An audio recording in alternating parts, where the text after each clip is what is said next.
Mafia కూడా ఉన్నట్టు ఎక్కడ వీడియోస్లో చూసాం మేము. క్రైమ్ లేని దేశం ఏదైనా ఉందా?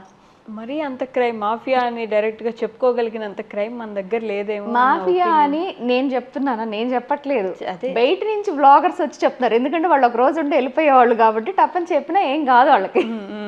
మేము చెప్పం కదా. కాకపోతే జాగ్రత్తగా ఉండటం తప్పలేదండి. ఇప్పుడు ఫర్ ఎగ్జాంపుల్ నేను మా ఇంట్లో ఉన్నాను అనుకోండి, ఇంట్లో ఉన్నప్పుడు నేను ఎలా పడితే అలా ఉంటాను. అంటే ఇప్పుడు ఇండియాలో ఉన్నాను, నాకు అసలు భయం అనిపించదు. మేము ఇక్కడికి వచ్చాం అనుకోండి, నాకు భయం అనిపించదు, బ్యాగ్ వేసుకొని కూడా వెళ్ళిపోతాను. నాకు ఎందుకు, ఇది నా ఇల్లు, నా ప్లేసు.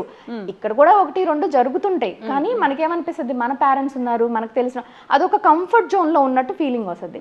బయట కంట్రీ ఇదని కాదు, ఏ కంట్రీకైనా వెళ్ళండి, యూకే, యుఎస్, ఎక్కడికి వెళ్ళినా వాళ్ళు ఎవరిని అడిగినా ఇదే చెప్తారు.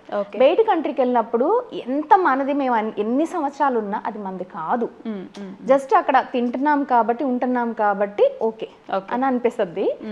దానికి ఏంటంటే అక్కడికి వెళ్ళినప్పుడు కొంచెం జాగ్రత్తగా ఉండటం తప్పులేదు. మనకి ఏదైనా జరిగింది అనుకోండి, గబుక్కున మనం పిలిస్తే మన పేరెంట్స్ రారు.